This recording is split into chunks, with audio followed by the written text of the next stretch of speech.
തൃശ്ശൂരിലേക്ക് ഇങ്ങനെ പോയിക്കൊണ്ടിരിക്കുകയാണ് കേട്ടോ. പോയിക്കൊണ്ടിരിക്കുന്ന സമയത്ത് ഞാനൊരു കൗതുകമുള്ള കാഴ്ച കണ്ട്. സാധാരണ നമ്മൾ യാത്ര ചെയ്യുന്ന സമയത്ത് ഹോട്ടലിൻ്റെ മുന്നിലൊക്കെ ഇങ്ങനെ ഹോട്ടലിലേക്ക് വെൽക്കം ചെയ്തുകൊണ്ട് ബോർഡ് പിടിച്ചുകൊണ്ട് നിൽക്കുന്ന ആൾക്കാരെ കാണാം. അത് കാണുകളാണ്. പക്ഷേ ഇവിടെ കണ്ടില്ല. നല്ല ഗ്ലാമർ ആയിട്ടുള്ള ഒരു സ്ഥാനമാണ്. അപ്പോൾ നമ്മൾക്ക് പോയിട്ടൊന്ന് പരിചയപ്പെടാം, വിശേഷങ്ങൾ അറിയാം.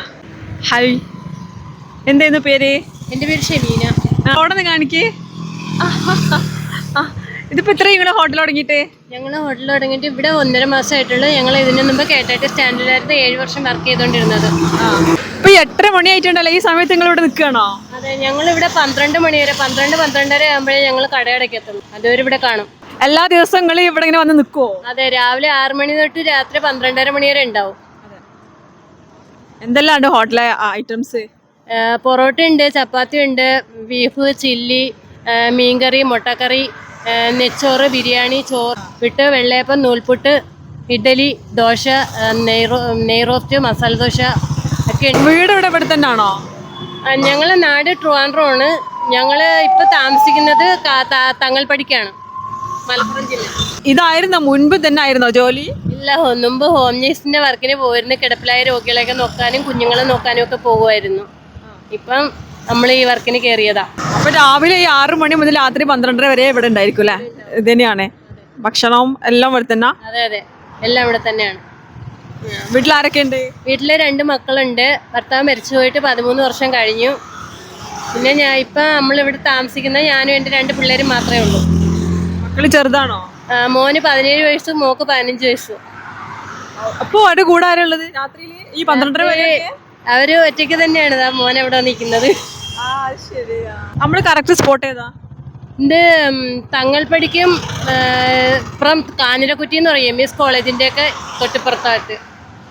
എടപ്പാളിനും കുറ്റിപ്പുറത്തിനും നടുക്കായിട്ട് വരും. ഞാൻ വന്നത് ബുദ്ധിമുട്ടായോ? ഞാൻ ഇല്ല, ബുദ്ധിമുട്ടില്ല. രാത്രിയിലും ലേഡീസുകളാണ്.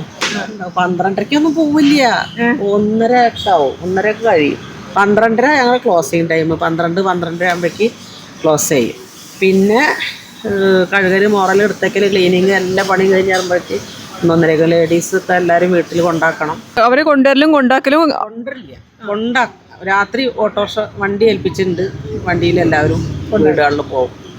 നല്ലൊരു മുന്നേറ്റമാണ് ഇത്. ലേഡീസിന് ഫുള്ള് ലേഡീസിന് മാത്രം ജോലിക്ക് വെക്കാൻ ആ ഒരു കൺസെപ്റ്റിന്റെ പുറത്ത് എന്തെങ്കിലും ഉണ്ടോ? രണ്ടാമത്തത് നമ്മളെ ഹിന്ദിക്കാരെ പിന്നെ മറ്റു രാജ്യത്തുള്ള ആളുകളെ നമ്മൾ ഉപയോഗിക്കാതെ നമ്മളെ നാട്ടിലെ പാവപ്പെട്ട സ്ത്രീകൾക്ക് ഒരു കുടുംബത്തിന് ഒരു വരുമാനമല്ലേ.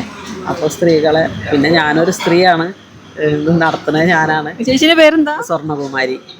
അപ്പോൾ ഞാൻ 25 വർഷമായിട്ട് ഈ മേഖലയിൽ തന്നെയാണ്. ഹോട്ടല്, പിന്നെ 7 വർഷം ഇപ്പോൾ KSRTCയുടെ ക്യാൻറ്റീൻ നടത്തി. ക്യാൻറ്റീൻ്റെ കാലാവധി കഴിഞ്ഞപ്പോൾ 3 മാസമായിട്ട് ഇവിടെ തുടങ്ങി അമ്മ റെസ്റ്റോറൻറ്റ്. അപ്പോൾ നമുക്ക് ഇവിടെ ഫുള്ള് സ്ത്രീകളാണ്. പകല് 10ഓളം സ്ത്രീകളുണ്ട്, രാത്രിയിൽ ഒരു 4 പേരുണ്ട്. ഇപ്പോൾ കുറച്ച് കച്ചവടം കുറവാണ്. അപ്പോൾ ഈ 2 സ്ത്രീകൾ മാറി വരികയാണ്. ഇന്ന് 2 പേര് വന്നാൽ നാളെ 2 പേര്, അങ്ങനെ ഒരു മാറിയിട്ട് കച്ചവടം ഒന്ന് സെറ്റപ്പ് ആവാതെ അവിടെ പോവാനാണ്. പാവങ്ങൾ കത്താണിയാവാന്ന് പറഞ്ഞത് വലിയ കാര്യമില്ല. തീർച്ചയായിട്ടും ചേച്ചിയുടെ പേരെന്താ? എവിടെയാ നാട്? ഇവിടെ തന്നെയാ നാട്? ഇവിടെ സ്വന്തം നാട് കോഴിക്കോട്. കല്യാണം കഴിച്ചത് ഈ നാട്, തവനൂർ റോഡ്. ഇതിപ്പോ എത്ര ഇവിടെ വർക്ക് ചെയ്യാൻ തുടങ്ങിയിട്ട്? ഇവിടെ വർക്ക് ചെയ്യാൻ തുടങ്ങിയിട്ട് 1 വർഷം കഴിഞ്ഞു. അപ്പം ഈ 12:30 ക്ലോസ് ചെയ്യുന്ന സമയം വരെ ഇവിടെ ഉണ്ടാവും? രാവിലെ 6 മണിക്ക് ജോയിൻ ചെയ്യോ? ഇല്ല, ഞങ്ങള് രാത്രി 6 മണി തൊട്ടിട്ട് ഷിഫ്റ്റ് ആയിട്ടാണ് അല്ലേ? കാഞ്ഞിരക്കുറ്റിയിലാണ് ഈ റെസ്റ്റോറൻറ്റ് ഉള്ളത്. അമ്മ റെസ്റ്റോറൻറ്റ്. ഹോംലി ഫുഡാണ്. ഇതാ മറ്റേ ആയിത്ത, അത് അവർ ഇപ്പോഴും അവിടെ തന്നെ ഉണ്ട്. അതായത് 12:30 മണി വരെ, 1 മണി വരെയൊക്കെ ഇവിടെ ഉണ്ടാവുമെന്നാണ് പറയുന്നത്. അപ്പം എന്താ പറയുക, നല്ലൊരു സംരംഭം, നല്ലൊരു സംഭവം. പാവപ്പെട്ട ഒരുപാട് സ്ത്രീകൾക്ക് ജോലി കൊടുക്കുന്ന ഒരു സ്ഥാപനം അമ്മ റെസ്റ്റോറൻറ്റ്. ഇങ്ങനെയുള്ള ഒരുപാട് സ്ഥാപനങ്ങൾ ഇന്ത്യൻ നാട്ടിലുണ്ടാവട്ടെ, പാവപ്പെട്ടവർക്ക് തുണയാവാൻ വേണ്ടിയിട്ട് അല്ലേ?